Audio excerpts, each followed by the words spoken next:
So, good morning, good evening, or whatever time it is where you are to SQL Friday. This is already SQL Friday number 62, and our returning guest today is Depti Guguri, who is going to talk about Query Store in 60 minutes. But she just told me it might be 70 or something, but that's okay with me. I hope it's okay with everyone else. Uh, I started working with SQL Server, back in the days when if someone would have asked me which query has the most impact on this instance, I would have thought, okay, so then I need to start a trace and I need a tool to analyze that trace afterwards. And Depth is going to talk about something much more fun to do more or less the same thing. So the stage is your Depty. Thank you so much. My name is Deepthi Goguri, and thank you so much for giving me this opportunity, Magnus, for presenting at SQL Friday one more time. Thank you for Today, coming. thank you. So today I'm going to talk about Query Store in 60 minutes. Like, like Magnus said, if I put 60 plus minutes, nobody want to watch this video. So if I put it in 60 minutes, maybe if you like, you can watch it more. So yeah, hopefully you like it. So basically, I will start with the basic. If you are not familiar with Query Store at all, so we'll go through the introduction of it, what will happen behind the scene, how Query Store will work, and then based upon the architecture of Query Store, and then there we'll go and first look into the slides section and then go to demo. If you see the slides, don't think like, oh my God, she might not be having the demo. But first, I want to complete all the slides because I don't want to go back and forth between slides and demo all the time. There are several demos that are coming up in this session. So just stay on. A little bit about me. I'm a database administrator with several years of experience in managing SQL Server and databases. I'm a Microsoft certified trainer and also Microsoft certified solution expert. I did my master's in computer technology at Eastern Illinois University, that's here in Chicago. And I do blog for dbanuggets.com. And if you would like to contact me later, dbanuggets is my user ID. You can contact me there as well. So what are we going to cover in this session today? If you are not familiar with the Query Store, we will be talking about the introduction of the Query Store and then the Query Store benefits. In between, we are going to see the infrastructure, like what happens behind the scenes, how the Query Store works. And we are going to dive deep into the plan forcing, what Query Store can do for us, plan forcing, how to force the plan and unforce the plan.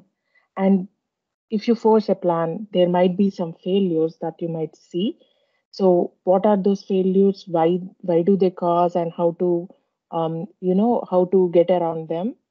And the last but not least is automatic plan correction, which is especially enabled for enterprise edition of SQL Server. So we are going to see that in Azure SQL database, and also we are going to see the query hints, which is in the preview mode.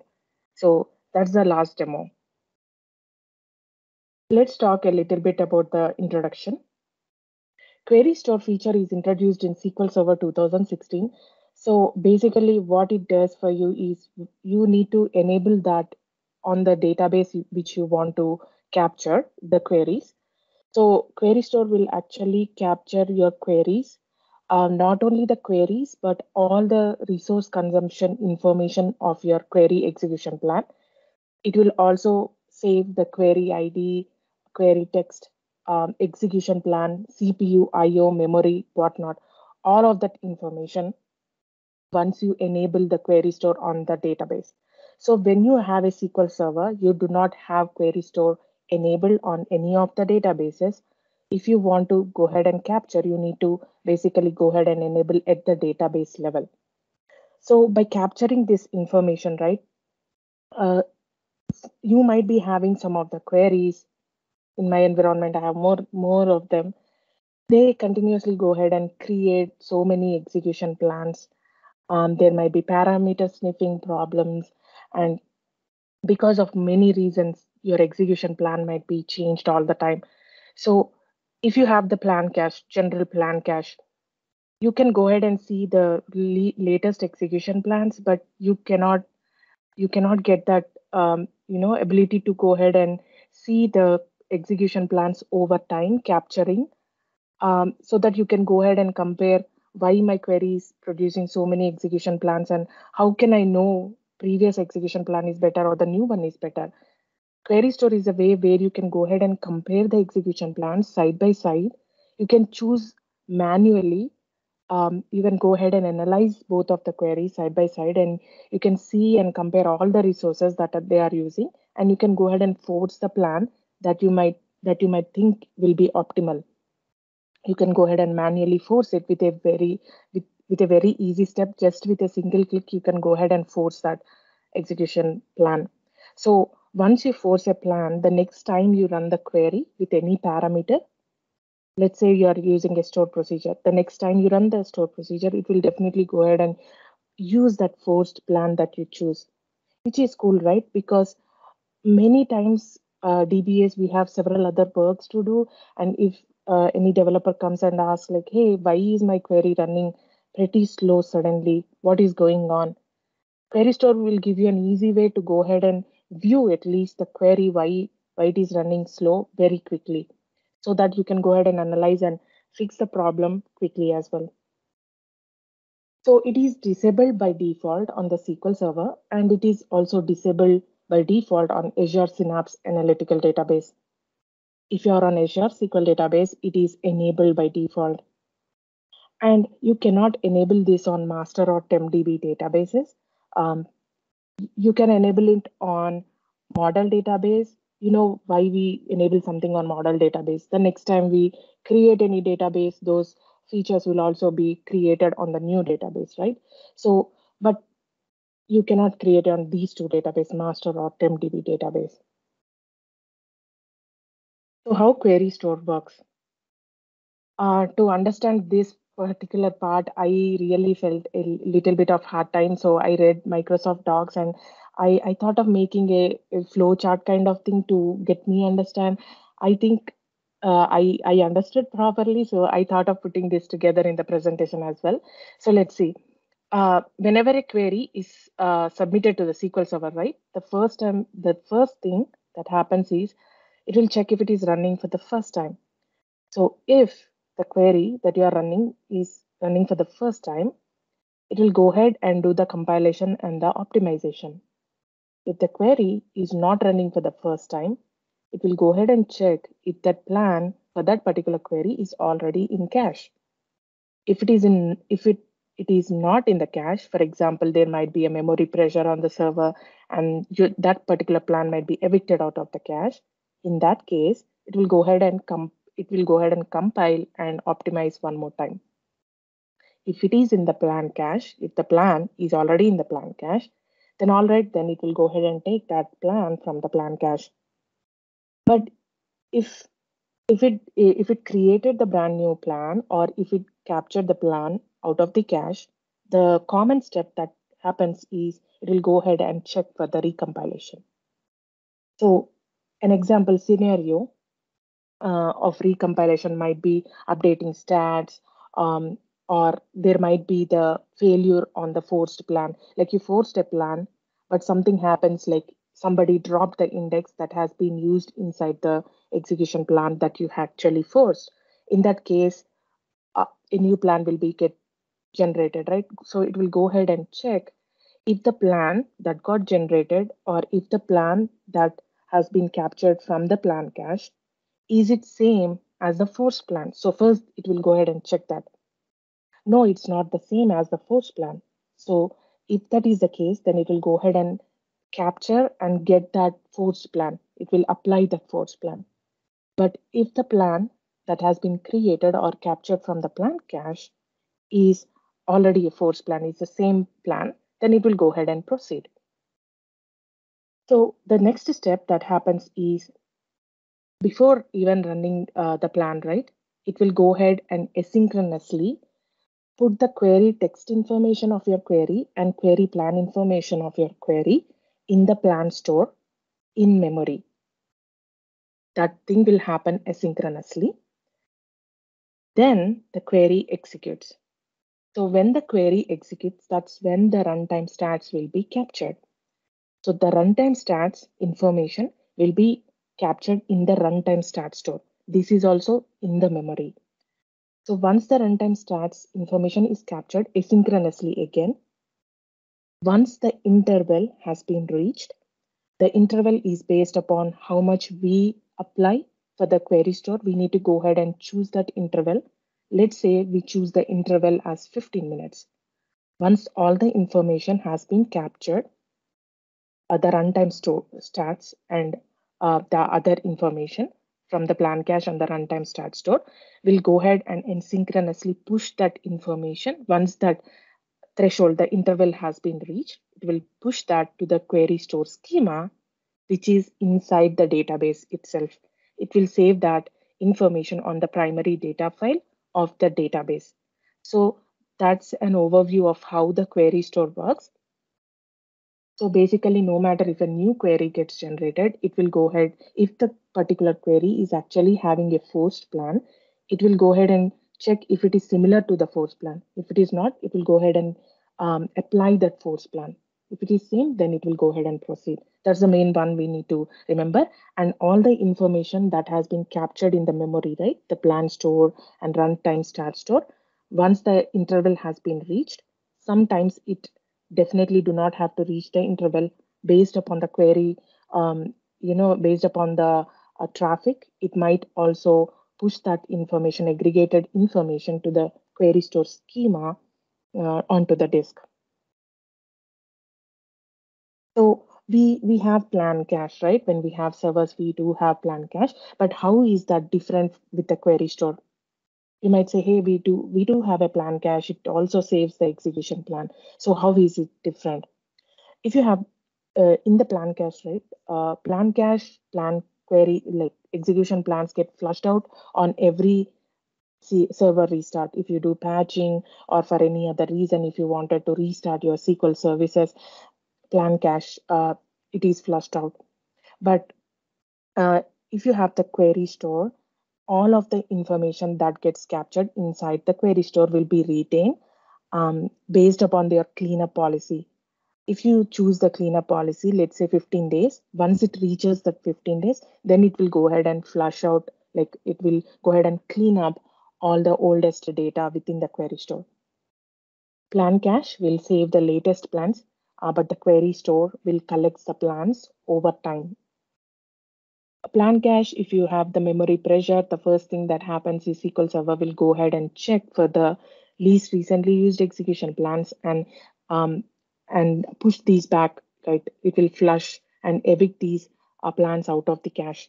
But in the query store, it will flush out only when the intervals occur, or approximately when that interval is going to happen. Like we have seen, right? All the captured information will be flushed out based upon the interval.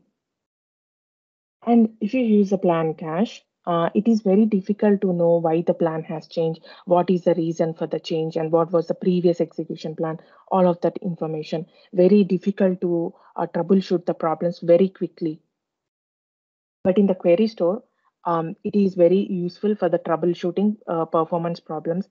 Let's say a developer comes to you and say, "Hey, can I get a list of queries which are performing very low, the top 5 queries, 6 queries. I wanted to check along with all the resources that are being used, or what is the execution plan history of it, right? You can directly go ahead and look into the query store and give that list to them, which is like very easy. So what type of data is captured inside the query store? Execution plan, of course, the query ID, query text, CPU, logical reads and writes, physical reads, CLR time, DOP, row count, and how much memory is being used, temp DB memory used, log memory used, and also the wait time, wait stats information. Especially the wait stats information has been introduced in SQL Server 2017. They have added this, and you'll get that history of the plans along with all of this information. So if you look into the query store, right, by using the graphical user interface, right click on the database and go to the query store tab. And you'll see 3 operation modes that you can choose for the query store. If you turn it off, then it's like shutting up the doors of the query store. Nothing is enabled. If you put in read write mode, it will read the forced plans that you have chosen and apply them to your execution plans, and also write the information, like if it generates a new execution plan and all the runtime stats information and everything will be stored, written to the query store. If you choose only read only, it will only go ahead and it can only read the forced plans information if you already forced a plan. So it cannot write any of the information. And also there are 4 capture modes. Now we have known how to enable it and read, write, or read or turn it off. But what kind of queries do we need to capture? There are 4 options. If you choose all, which is not recommended by Microsoft because it will capture all of the queries, even though if they are not important and you are not more focused on them for the performance tuning stuff, they run pretty fine. Those insignificant queries also, it will get captured, which is not pretty good, right? It might blow up the space. So if you choose auto write, which is recommended by Microsoft, the query should run on a particular threshold. It has to hit a threshold to get captured inside the query store. For example, the query should run certain number of times, and it have to reach certain amount of compiled CPU time to get it captured inside the query store. So that algorithm we did not decide. Microsoft has decided that for us. So that's auto, which is recommended. And if you choose none, none of them will be captured. And if you choose custom, you can go ahead and customize the capture policies.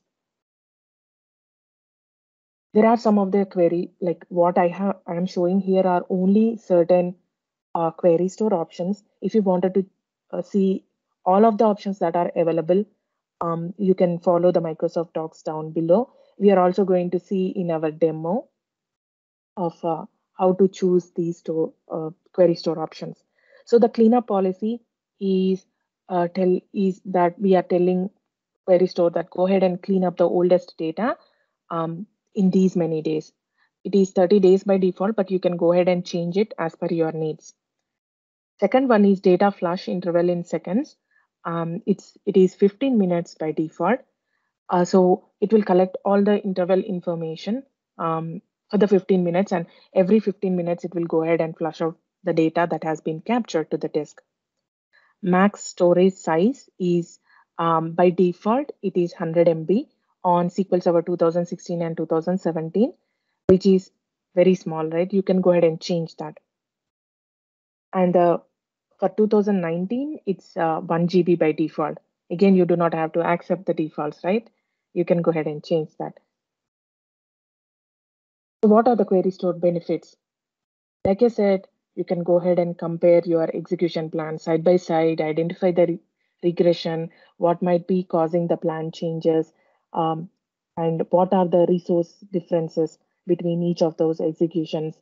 You can go ahead and uh, easily identify the performance problems, and you can quickly fix um, and and you can mainly focus on the optimal plan that you think run fines. You can just simply go ahead and force it with a single click, and you do not have to change any underlying code. Like if you're not allowed to change the code inside the stored procedure, but our ultimate goal should be to to performance tune the query, not to go ahead and simply click the buttons and then say we fix the problem, right?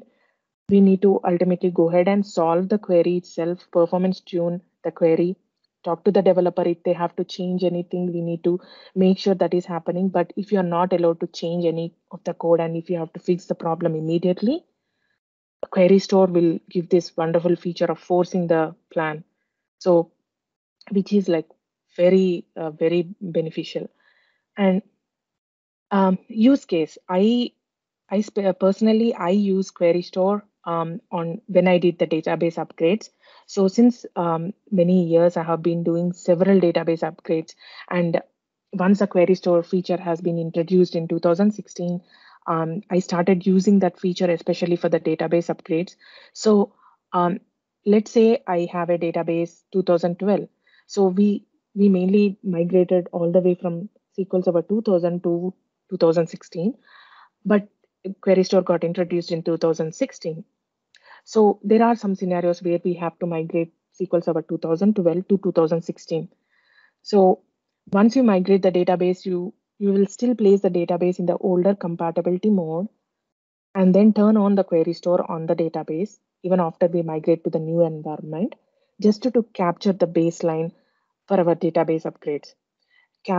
Enable the query store on the database when it is in the older compatibility mode, capture all of the queries so that it will capture all of the execution plan information, resource consumption, everything. Once you believe everything is captured, then go ahead and turn on your compatibility mode to the latest version, which is 2016 in my case.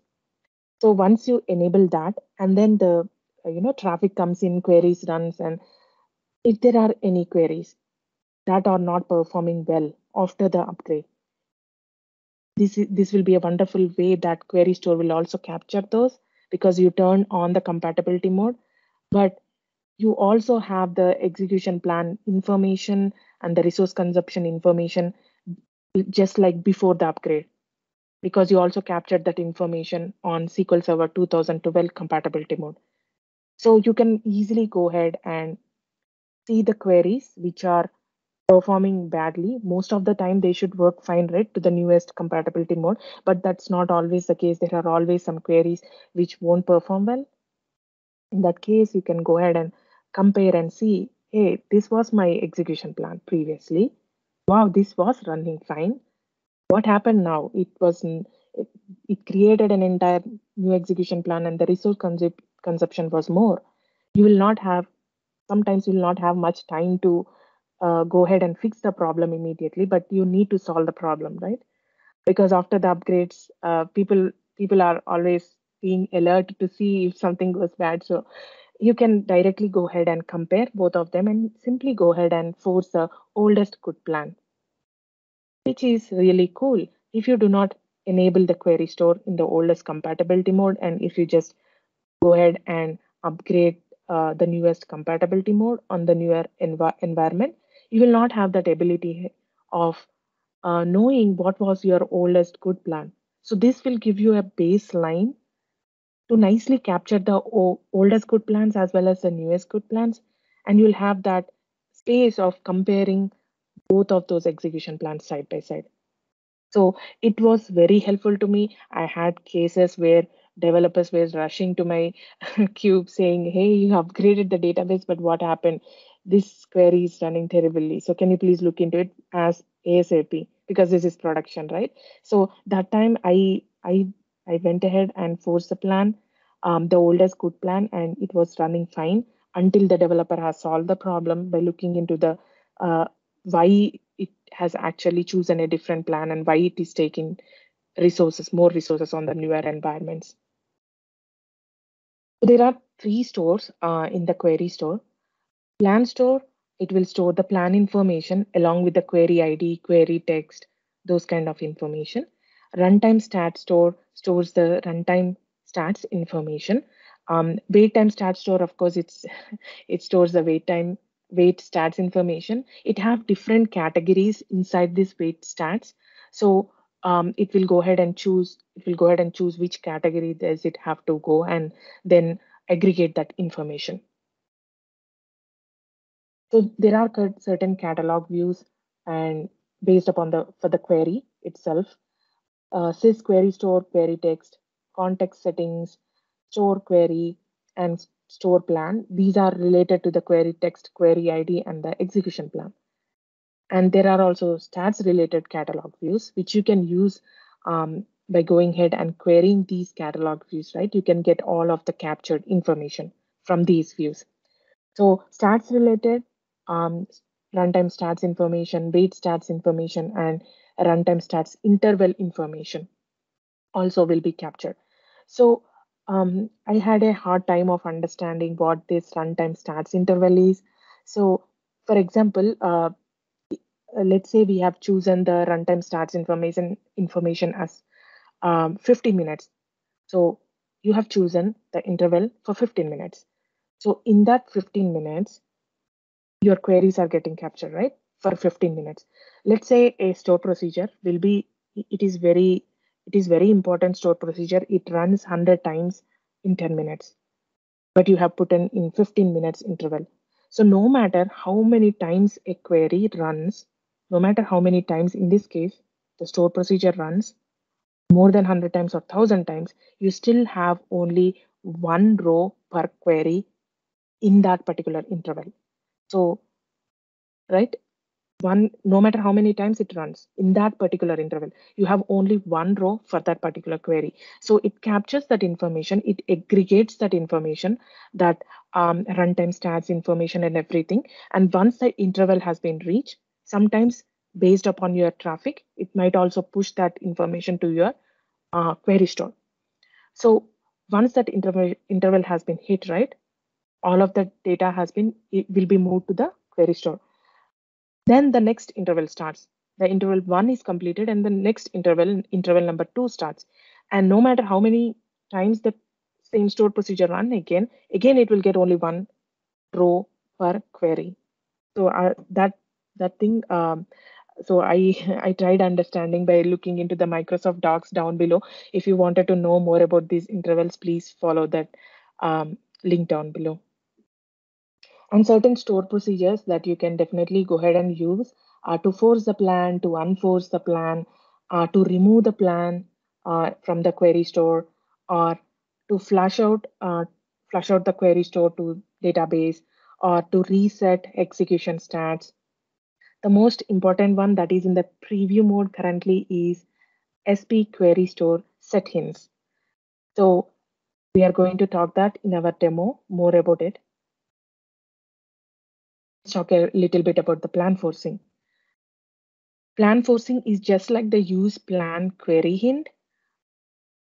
So, like I said, you can go ahead and compare those plans, and then you can use the optimize. Like most of the time, optimizer will use the best plan, right? The good enough plan.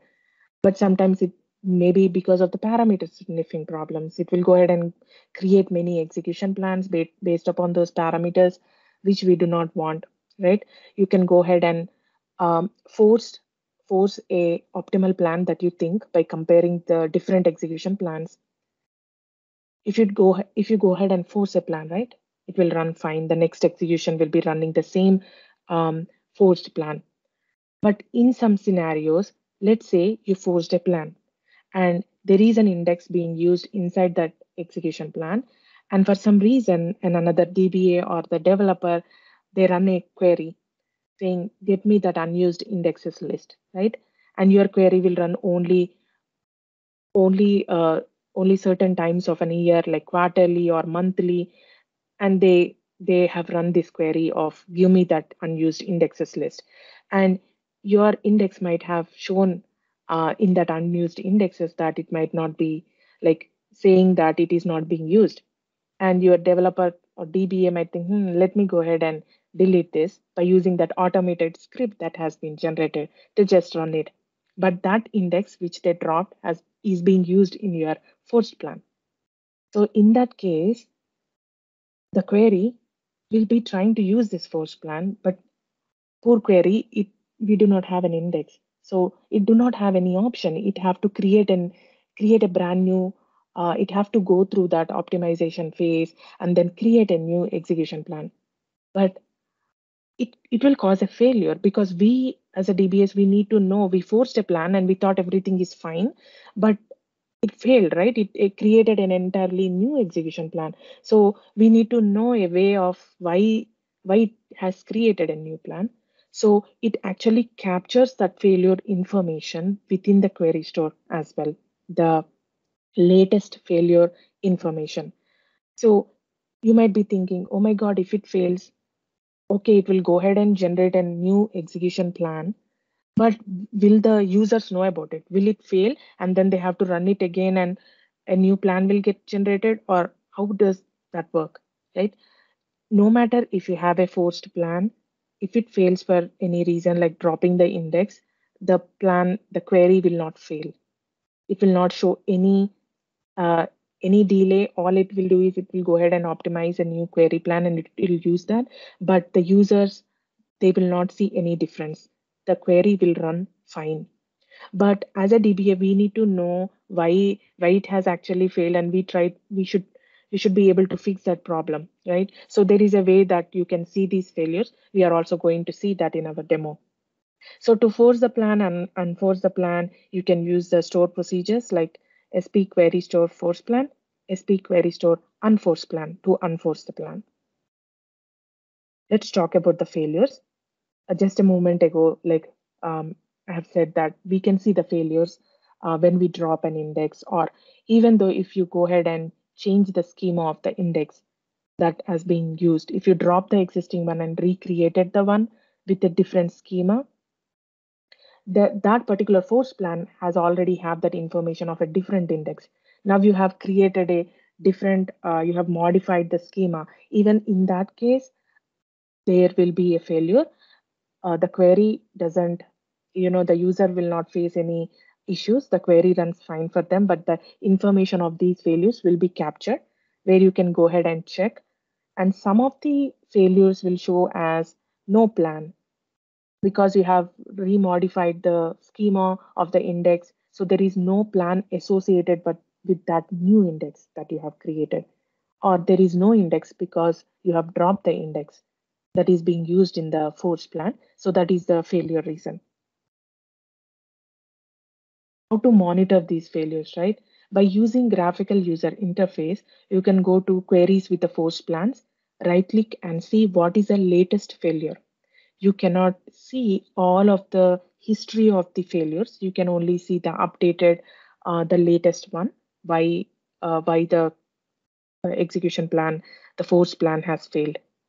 But if you wanted to capture all of the failure information, you need to you need to use the extended events to do that. And you can also get that failure reasons by using the catalog views again from the query store. Automatic plan correction, which is enabled on Enterprise Edition of SQL Server. You do not have to do anything. It will automatically go ahead and compare the execution plans for you and go ahead and force and unforce the optimal plans automatically. So it is enabled on, like, you need to enable that on Enterprise Edition of SQL Server. You can enable it on only Enterprise. It's not available on other editions of SQL Server. It is uh, it is available from SQL Server 2017 and above.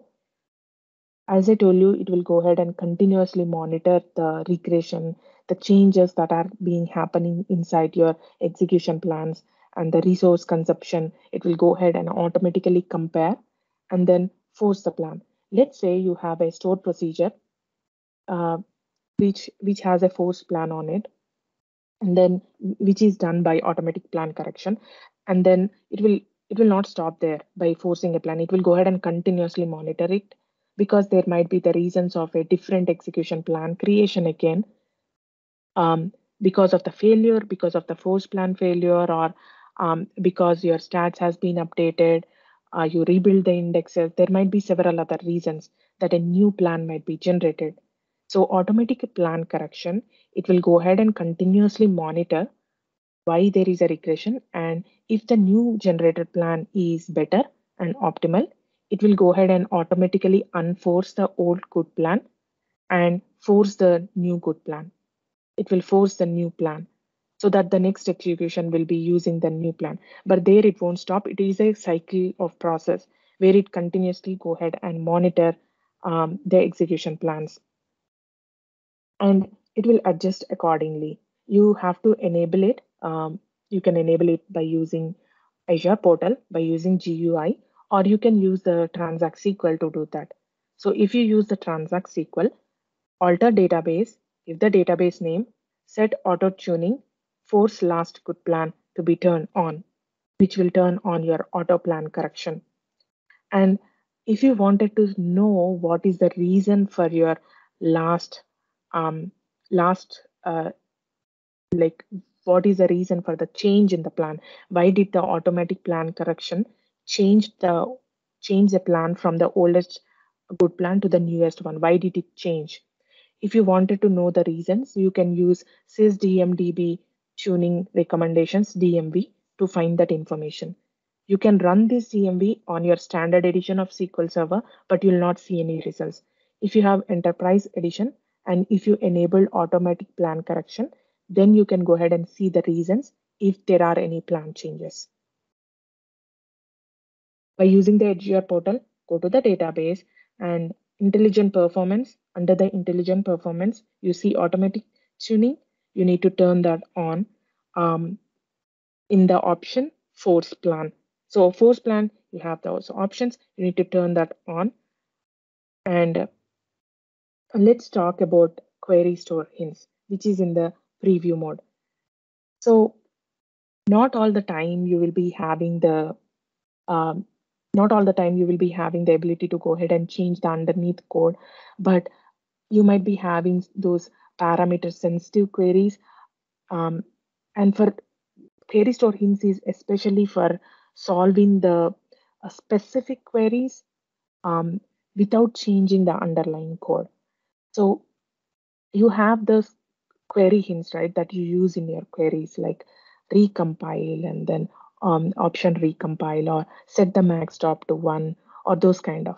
If you have a query store enabled already, you can go ahead and use those hints in your query specifically um, to those queries that you wanted to use this hint of different hints like recompile or set max stop to 1, so that you don't have to change the underlying code because your code might be inbuilt in the application, or your you have no way of changing. You don't have any way of doing it recompiling within the code. You have no way. So if you enable the query store, you can also use this hint, but currently this option is only available in Azure SQL database in the preview mode. So it is used for optimizing specific queries under specific conditions. It is simple to fix without modifying the underlying code, right? The query store hints like max stop, recompile, maximum or minimum memory grant size that you can choose within the hint. Compatibility level, you can choose, like if a query is running fine with the compatibility level of different compatibility level, you can use that by using this a query store hint in your queries. So basically it will sniff, and then based upon your parameters, it can go ahead and choose the plan which is suitable for that query.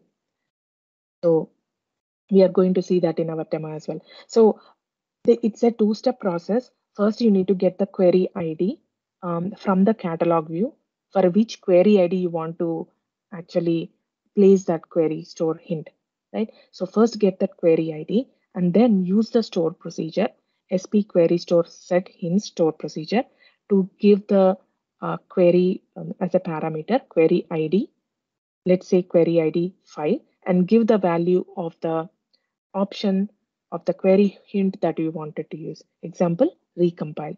So the next time the query ID 5 runs, it will sniff the parameters and then it will choose the execution plans accordingly. So let's start the demo. From now on, we won't have much slides. All we have is a demo. So Magnus, are you able to see my management studio? Can you confirm, please? I see it. It looks good. Thank you. And I think the font is perfect as well. So Awesome. looks good. Thank you. So we are using AdventureWorks 2012 database, of course. I placed it at AdventureWorks database, and I imported two new tables from SQL Skills. Jonathan Kahais has written this wonderful script of creating two new tables, two large tables. I need large tables with very big data, so I just imported this script. You are free to go ahead and grab it as well. Thanks to Jonathan. So I just created the AdventureWorks database and I created these two new tables for my queries. So how to enable query store? Alter database name, set query store to be turned on, and give the operation mode read write or read only.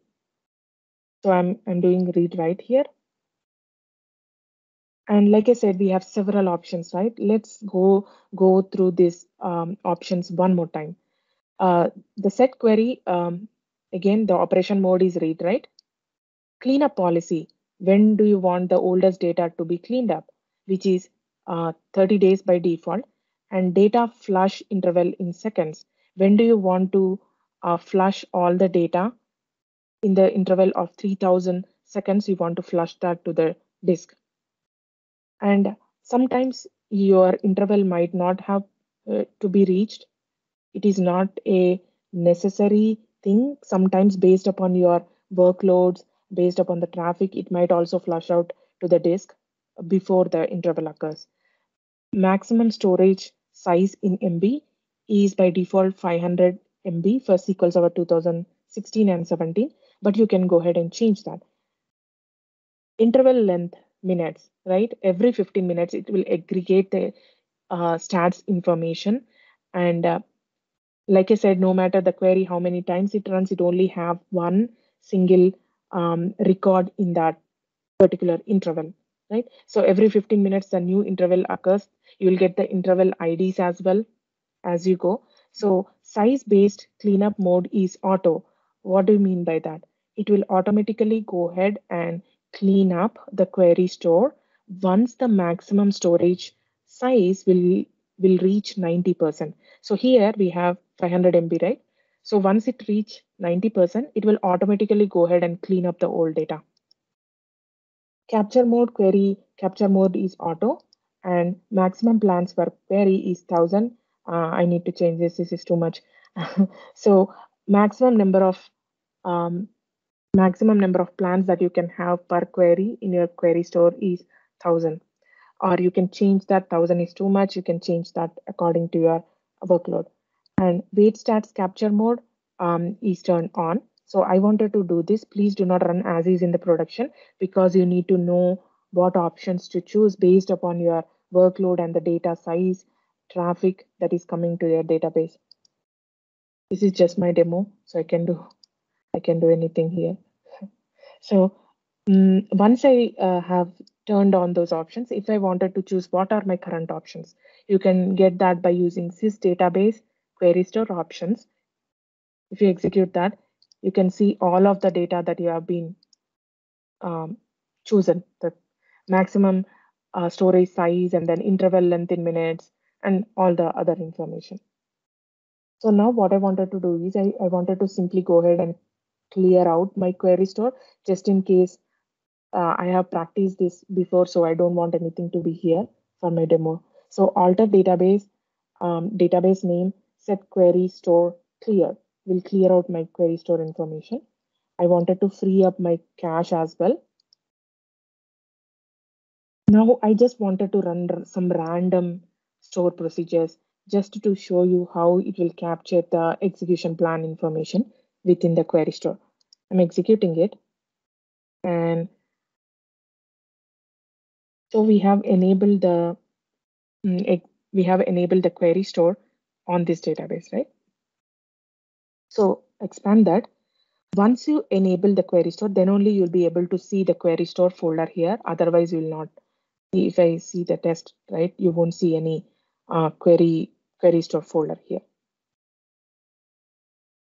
So once you expand that, go to the top resource consuming queries, right click, view top resource consuming queries, which will give you the um, tabular view, this graphical view. But if you want to see the query itself, you can hover your mouse over here. But I wanted to see a static way of viewing this. So you can choose this in the grid format or in the tabular format, grid format. So if you see here, we executed two random store procedures. So it gave the query ID, object name, and the query text and rest of the information. logical reads, writes, everything. So it have generated this particular plan ID 1. You have this number 1, right? So if this particular query is having several execution plans over time, it will all be filled up. Like you will see many colors here, colorful plan IDs. And you do not want that, right? So too many colorful plan IDs generating. So for this, it can created this plan ID. So you can see your execution plan here. And if you have many plans over here, you can go ahead and compare and force the plan by just clicking on it and just clicking on force plan. So this is just to show you how it will, how overview of how it looks like. But now what we'll do is we just captured random queries. Now let me go ahead and see what's in my plan cache, right? Plan cache is different. Okay.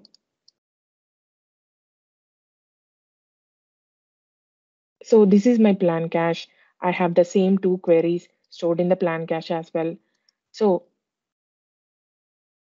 what will happen if I clear out my plan cache? Will that also clear out my query store? This was the question asked by an attendee during my presentation before, and I had to do it right away. But I thought it will be useful if I can put that in the demo as well to just show you how it works. So I'm clearing out my plan cache. Now, if you go ahead and see the plan cache, right, especially for the procedures, we have deleted. Will it also delete my query store? Let me go ahead and um, see the query store. It won't, because as I told you, when we compared between the plan cache as well as query store will persist the data to disk until that interval, right? That threshold days of clearing out. If you need to choose that based upon that cleanup policy. Sorry, I forgot that term, cleanup policy.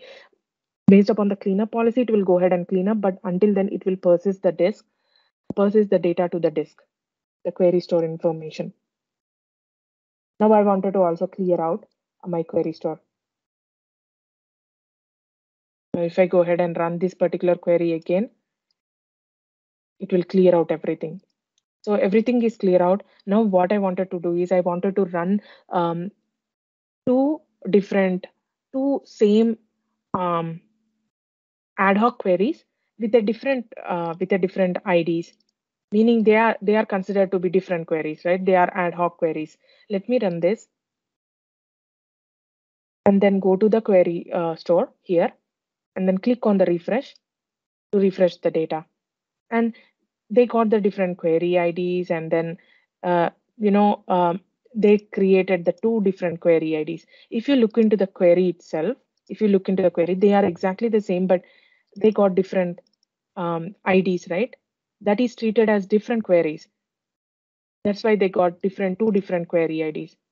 And no matter if you just change a simple, if you add a comment, or if you add a simple space, additional space, that will go ahead and generate an entirely new query ID. Like here, I have placed just a simple space, the same exact query. This is the same exact query I'm running here with a additional space.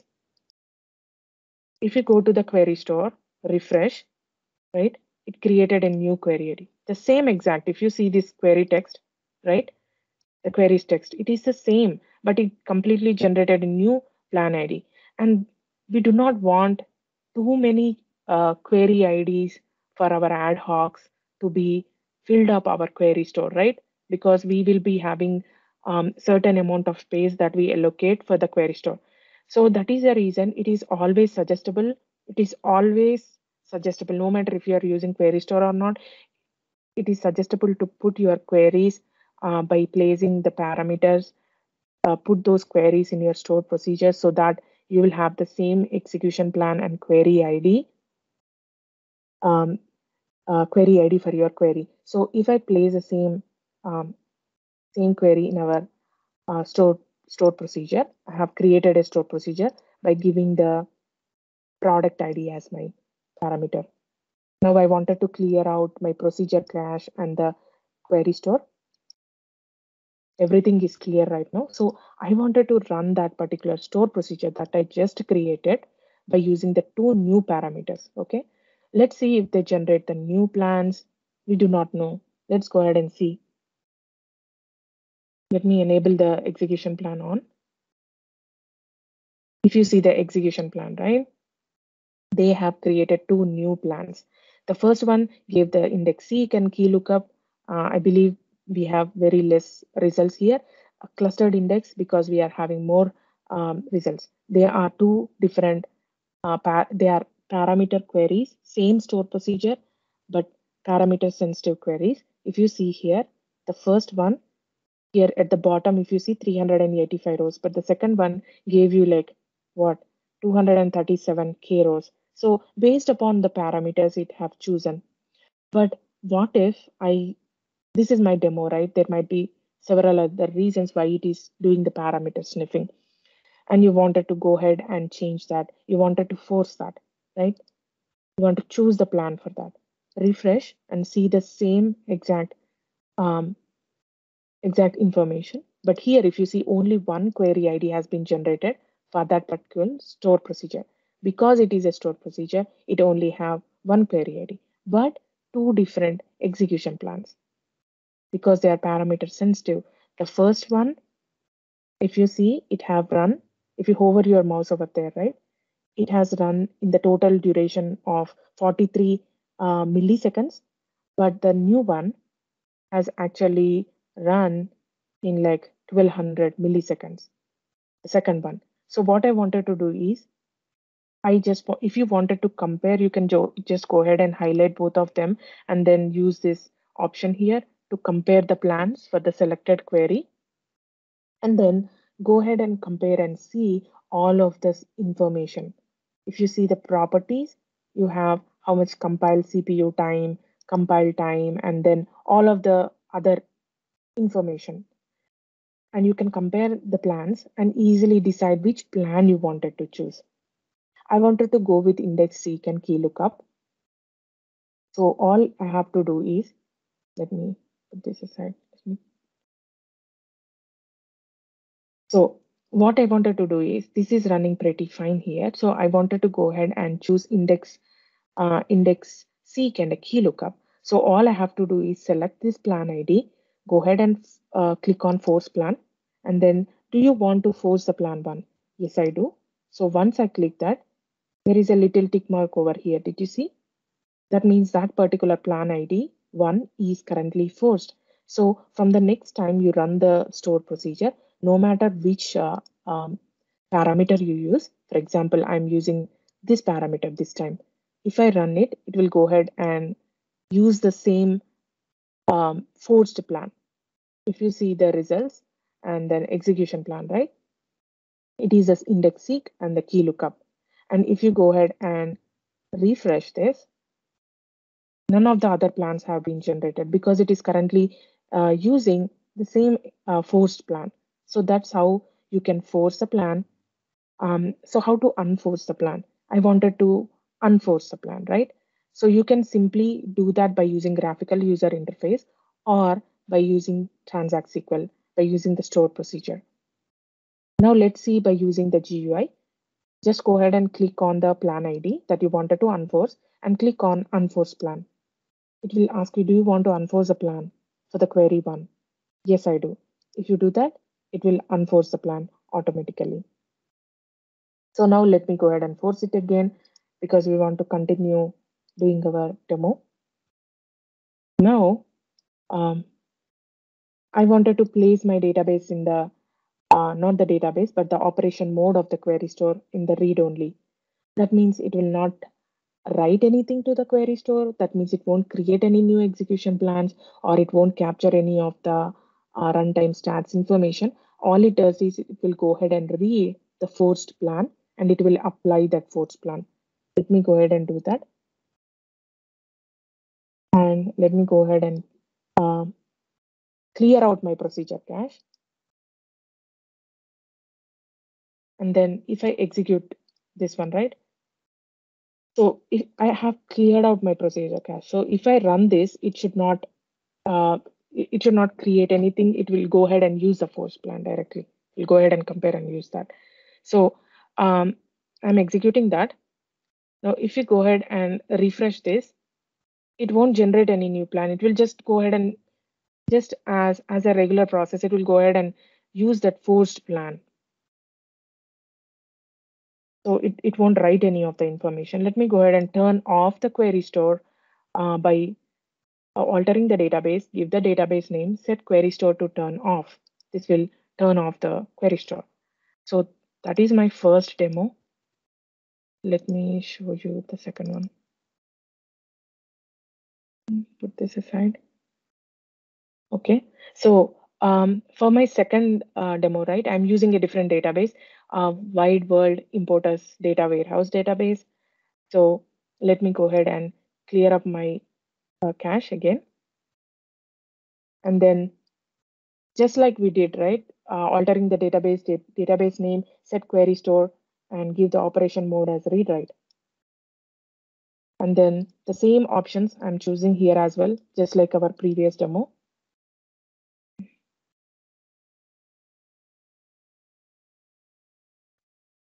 So this demo is especially for the database upgrades. So imagine I have upgraded this Wide World Importers Data Warehouse database from SQL Server 2012 to SQL Server 2016. Right now, I wanted to simply place this database in the older compatibility mode. Like I said, um, to simply put that in the older compatibility mode, even though after the upgrade. And then our query store is turned on right now, right, on this particular database. Let's say we have a store procedure, but I'm recreating it again, just in case we already have that store procedure. Um, Now I wanted to clear out my query store and then procedure cache. So now I wanted to run this particular store procedure in the older compatibility mode.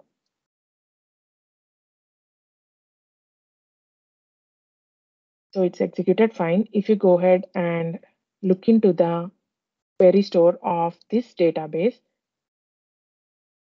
Wide World Importers database, query store, top resource consuming queries, view top resource consuming queries. In the grid view, if you see here, it has actually have a it created a plan ID 2 here, right? With this particular plan. So now what I wanted to do is I captured the baseline. So this is just one query, but you might be having thousands of queries you already captured. Now I want to go ahead and turn on my compatibility mode, upgrade my compatibility mode to 130, which is 2016. Now I wanted to um, run the query one more time, the same exact store procedure with the same exact parameter one more time with the new compatibility mode.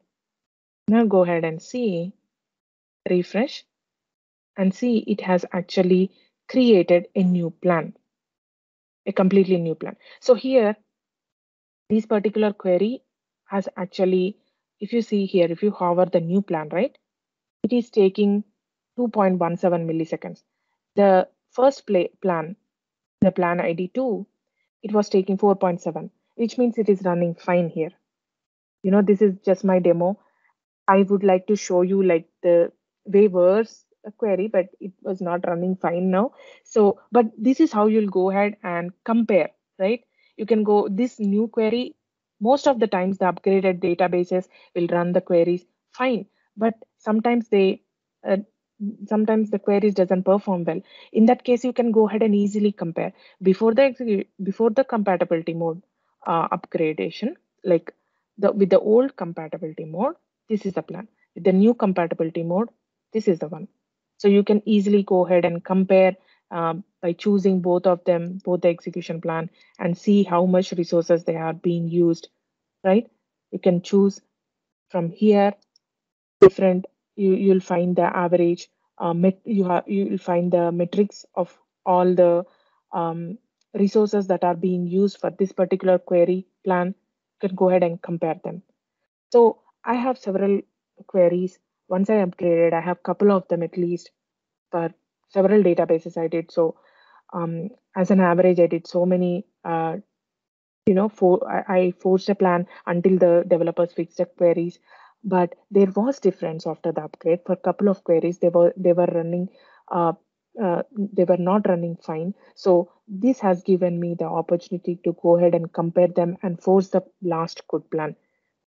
It might be the new plan that I can go ahead and force it, or I can go ahead and force the old good plan. But you'll have that ability only if you have this option enabled, right? So that is my second demo. Let me show you the third one. Let me close this one. And here again, we wanted to see the failures, query store failures. So I wanted to clear out the query store.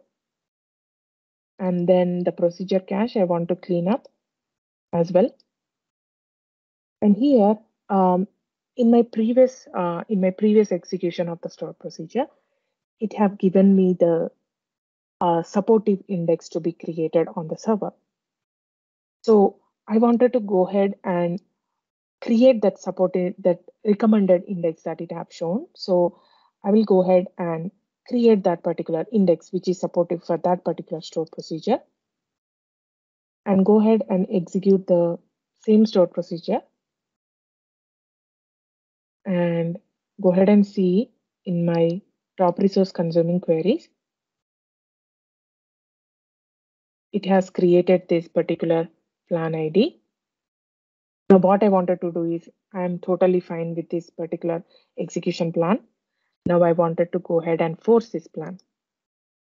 Do you want to force plan 3? Yes, I do.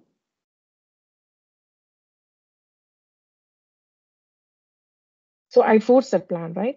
Now what I wanted to do is, it is actually using the index. If you see here, it is doing the index seek, right? So I wanted to go ahead and drop this particular index that has been used. So we have forced the query, we have forced it, but we have dropped the index, right? Now let's go ahead and run the same store procedure one more time. Now, did our query fail? No, it did not. It did not fail. But if you go ahead and see in the query store, and another query plan, the plan ID has been generated. We did not see any failure. The users will not know about this failure. But how do I know that? There might be several reasons why it has actually created a new plan, right? So how do I know that in dropping the index has been causing the problems, right? If you go ahead and see in the query store, refresh, queries with forced plan, right click and view queries with the forced plan. It will provide you all the queries that are currently forced, the plans. So for this one, if you see, here, there is a forced plan failure count. I'm sorry. There is a forced plan failure count. It failed one time after we forced it. So it gave us the number 1. And what is the reason? We have dropped the index. So it has shown as no index. That's how you see. But what if I alter the index? I added an additional column. I'm sorry. I'm sorry. So we dropped the index, right? The previous one. We dropped the index. We run the query, and again, I'm going to recreate the dropped index. If I recreate that dropped index, what will happen? What do you think will happen?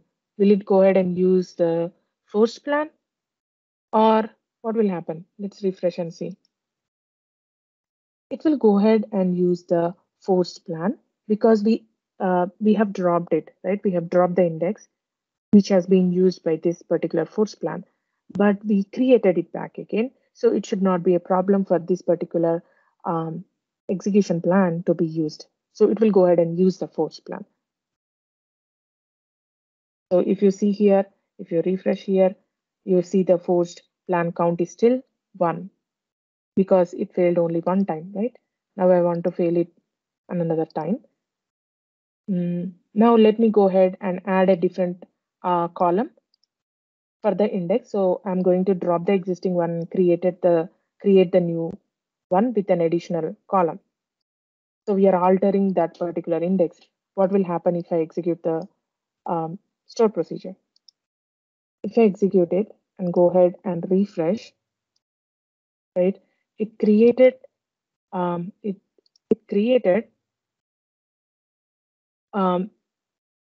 so it did not create an index, but will is there any, it might be using the plan ID3, we don't know. So is it, so what is a, if you wanted to see the reason for this particular failure, right?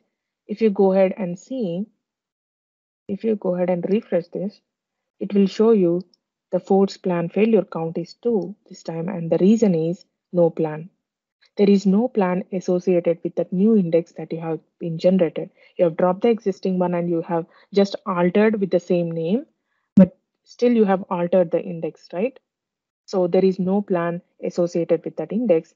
So it's shown as no plan. But if you see here, it have shown us the force plan count as 2, but we cannot find the force plan count 1 failure reason here. We can only see the latest one. So if you wanted to capture all of the previous history of the information, you can go ahead and use the extended events to do that. That's my third demo. Now this is interesting, automatic plan tuning. So what we wanted to do is, I wanted to connect to my Azure SQL database. It's already connected. So it's already connected. So we are using AdventureWorks. So if I show you here, right, I'm using my Azure SQL database, AdventureWorks.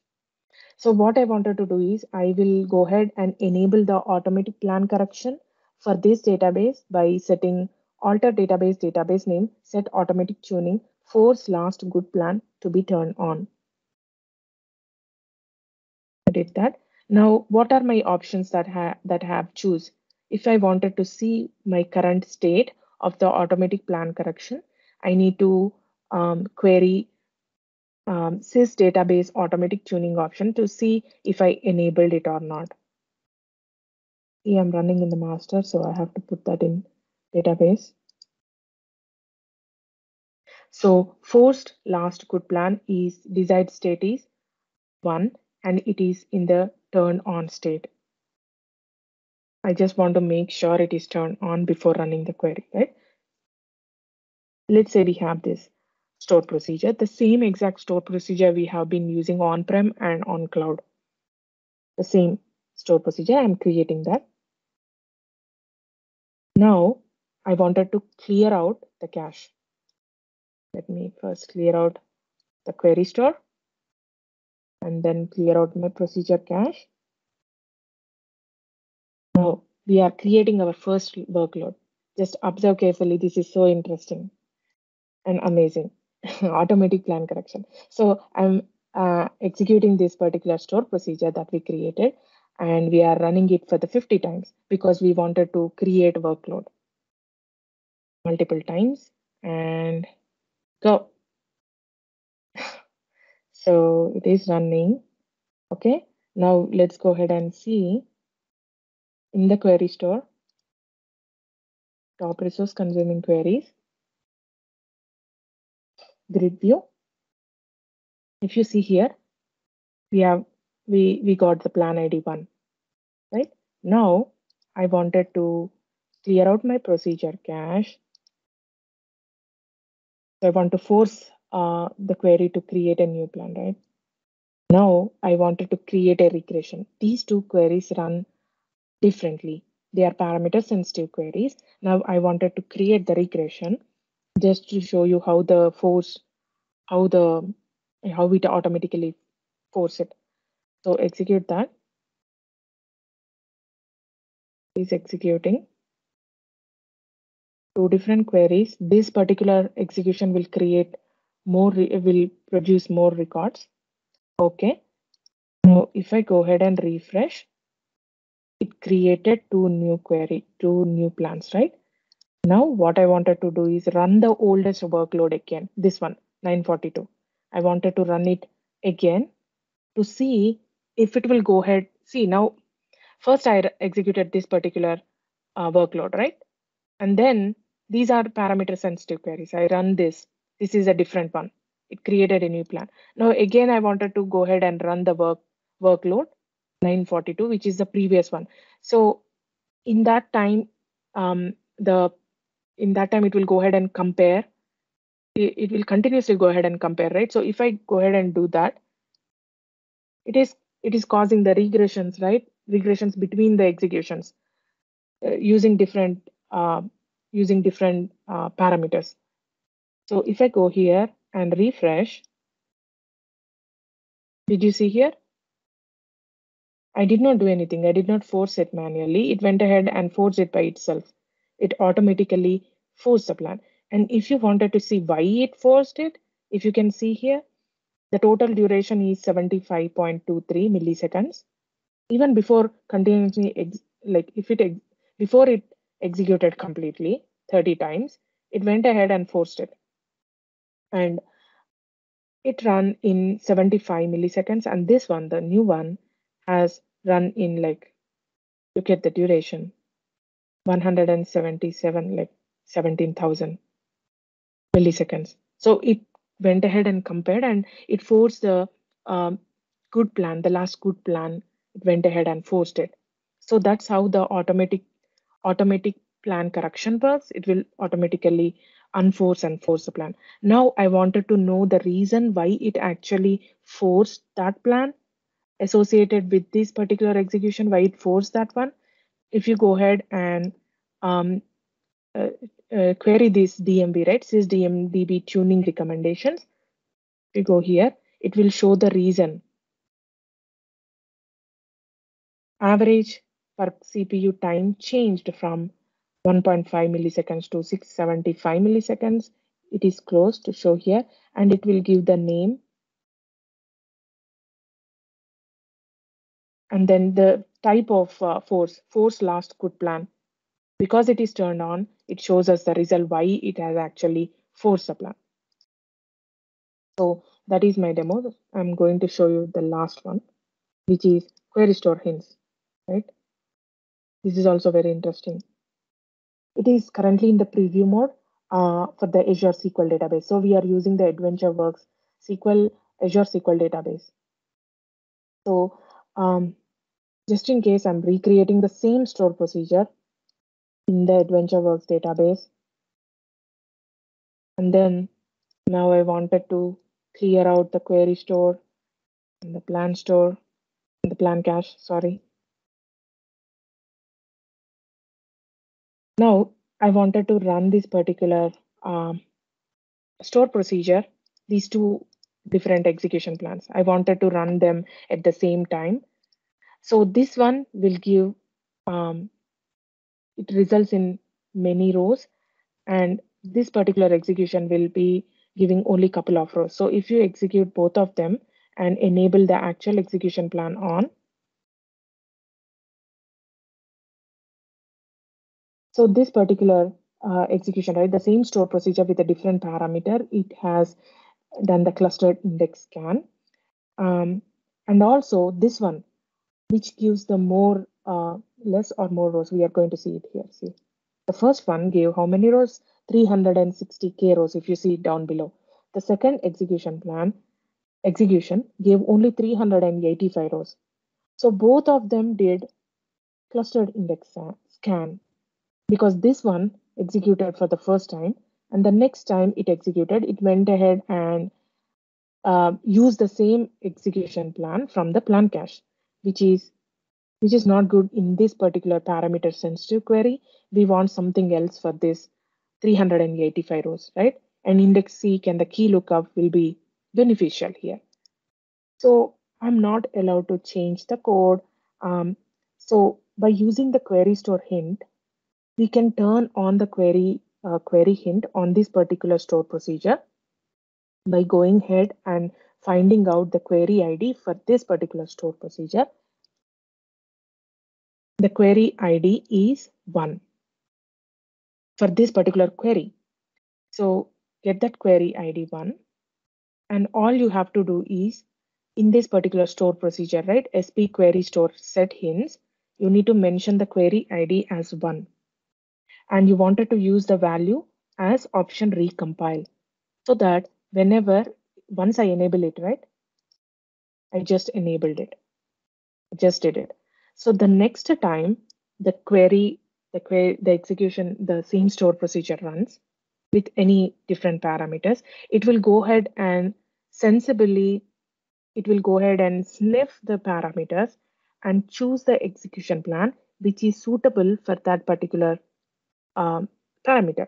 So if I execute this again and see my execution plan, if you see here, the first one, which gave us like 365, what 360K records, has given the clustered index in its execution plan. But the one which gave 365 rows, it has chosen index seek and the key lookup. So it basically sniffed the parameters and it have chosen the plans which based upon the execution, based upon the parameter. So you did not change any of the underlying code to do that. So if you wanted to see the options that you have currently, the query hints that you are currently being used for your queries, you can go ahead and run this sys query store query hints. You can execute that query to see which query hint ID. You can see the query hint ID. So each hint have that ID. And on which query ID does this hint has been applied? On query ID 1. And which hint, what hint, option recompile has been applied. And that is how we can go ahead and see. And last query hint failure reason. So there were no failures, so there are no reason here. So what if I wanted to use a different query hint, right? For example, max top 1. I wanted to force this particular store procedure. Again, I'm mentioning the query ID 1. I wanted to update that query hint from recompile to max top 1. Once I do that and go ahead and again, procedure cache, I want to clean up just in case to work, so that my demo works fine. So I'm executing the same stored procedures, same stored procedure with different parameter again, enabling the actual execution plan on. If you go to the execution plan, if you go to the properties, if you see here, max stop set to 1. So it has actually forced the plans to not go parallel. So max stop is set to 1 here. So we can force by setting these query hints without changing any code. So what if I wanted to use the multiple query hints, right? I wanted to choose two query hints, recompile, and then max stop 1, both at the same time. So on the query ID 1, I wanted to run this using multiple query hints. I did that. So now I wanted to clean out my procedure cache and then run my store procedure with two different parameters again to see how that will apply, right? Now, if you observe, the one which has created, which has provided, which has resulted, sorry. Sometimes I'm terrible in English, I'm sorry. So it has given us 360K records, which has um, which took clustered index scan, which is fine for that record amount, right? But for the next one, like 365 rows, this is the execution plan we need for this. It has sniffed the parameter and it have chosen index seek and the key lookup, which is really nice. But at the same time, did it actually use the max top 1 hint? Yes, it did on both of them. If you see here, max top 1 has been enabled. Now, if I wanted to go ahead and clear out all my query hints, right? Now, if I go ahead and see here, what are my current query hints? It will show you the latest query hint that has been applied. The query hint 6 has been applied on query ID 1, and the query hint text is both of them, recompile and max.1. Now I wanted to go ahead and clear up by using SP query store clear hints, giving the query ID. Query ID is not 3, it's 1. So I'm updating that and I'm clearing out. It will only clear out the query store hints for that particular query ID. So if you have multiple, it won't clear out everything. It will only clear out for that particular query ID. Now, if I go ahead and see again, nothing is in there because we have cleared that out. So that means none of the query store hints are currently applied for that particular query, for that particular store procedure. So I think that's all. That's my demo. Let me go back to my slides. So if you would like to gather all of the query store queries that you can use on your databases where you enable the query store, Channel Advisor have this QDS toolbox that has been available for free. It's on GitHub. It's on their GitHub repo where you can go ahead and grab these queries and use for your use when you enable the query store on your database. And to learn more, there are certain resources here, best practices and best practices document to know what options will be better to enable while you enable the query store, what all options are the best. So you can go ahead and read the document properly to decide how much thresholds you have to place in based upon your workload. And Erin Stilato has series of posts on query store as well. She's an expert on that topic, so you can go ahead and look into her posts as well. And I would like to thank Magnus for giving me this wonderful opportunity this year. Hopefully I'll do it more coming years as well. Thank you so much. Thank you, Depti. Thank you. It I took was a lot of time. no, it's okay, and actually it was really good because there were more than one thing that I didn't know about. One is that I mean I used to work with plan guides, and they fail if you drop the index that you hint for in the plan guide. Whereas if you Right. do the plan forcing in query store, it doesn't fail, and I didn't know that. So that's been Yeah, it one won't reason fail. for me to never use the force plan because I thought it would fail if you drop the index. So very good news for me. Yeah, it won't, but you need to make sure you monitor those failures because Yeah. it will be using the new plan, not the force plan anymore. So you Mm. need to monitor that by using extended events. You can use GUI, but only it shows the latest information, the updated one, not the history of the failures, right? So Yeah. you need to use the extended events for that. Yeah, and I can imagine it's kind of an overhead to try to run it with a force plan and realize it won't work and then have Right, to use another plan. So yeah, right. but still it's not going to cause the error message for the users, and I can if I do monitor it, it also gives actually the opportunity to if I need to drop an index to do a data load and then recreate it, I can do that. Mhm. Yes. So this is good news. And I hadn't looked into the query hints either, and not the automatic tuning either. So there are lots of things that I need to look at, I think. So Yeah, the query hints are in the emergency purposes only. We do not want to misuse it again. Go ahead and put the query hints on everything. no, It is for the emergency situations. but I think it's very useful Hmm. when you have a third-party application and you're Oh, not yes, in control of the code and you need to do something like optimize for yes, unknown or something. yes. It's a very good feature. So Hmm. But as you So say, don't use it for everything, of course. But that goes yeah, for a lot of things. yes, yes. And if you do not have any option to change the underlying code, this is best option for us to go ahead and fix the problem Yeah, immediately. Hmm. and that's what I like about being a DBA now, because we've always been, taking care of databases for third-party applications, and Right. even if you can look into the stored procedures in the database, you're not allowed to touch them. Mm-hmm. And now Mm-hmm. we don't need to, because I think I might have broken some kind of service agreement a few times by actually changing a stored procedure in a third-party Right. application. But Right. now I don't need to. That's good. Yeah.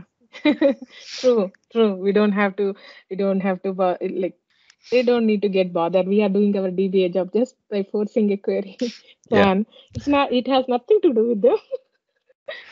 And it's We're not changing the code, so I've been working with right now, and since quite a while I have assignments for an insurance company, and up until recently it's been kind of a big stop on migrating to any cloud, but in the whole of EU actually, because there was a ruling in an EU court saying that we have to make sure that no one outside of the EU can ever read the data that we store in our systems. And it's kind of with, I mean, Microsoft owns Azure, so mm, it was hard, but now there are ways forward. So I right. haven't been working as much as I would have wanted to with Azure, but I think Mm. that will change in the future. So the I'm just beginning my journey. I'm just starting with basics.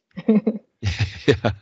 No, I think you showed a few things that are more than basic, at least with the Azure SQL DB here. So Yeah, yeah, I am learning. At the same time, I'm trying to present. I don't want to become an expert and then present. That will never happen. So I'm learning basics, even the basics I wanted to present because that's how I will learn more, and then at least other people also can get something from it. And at the Mm. same time, I can put it in my memory for at least longer time than Yeah, usual. I I'm kind of the same. The one of the courses I like to teach is the kind of basic T-SQL course, the beginners class that Microsoft has. And one of the reasons is that there are so many things in the T-SQL language that I just know that this is the way it has to be.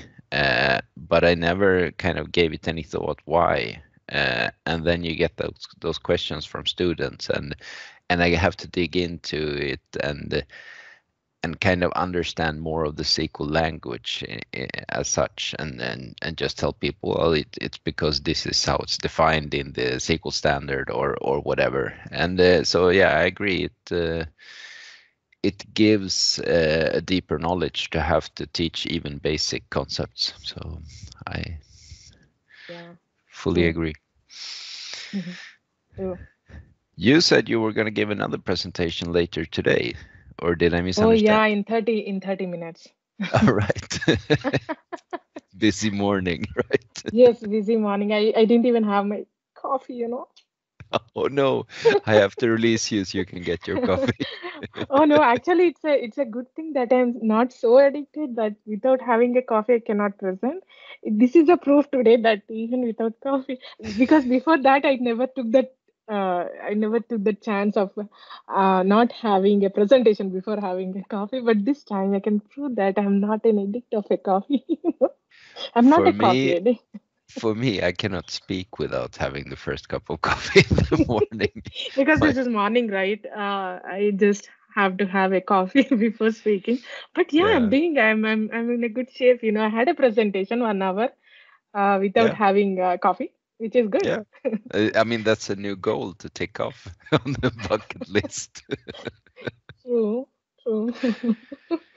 Okay. Any more questions for me before I need to hang up because I need to have my coffee? I don't think I don't have questions, but I do have comments that it was a great session, and yeah, I completely agree with that. It was a great session. So Thank thank you. you so much You for coming. can also watch the recording if you missed it in between. And thank you so much for having me, Magnus. Thank Thank you. you.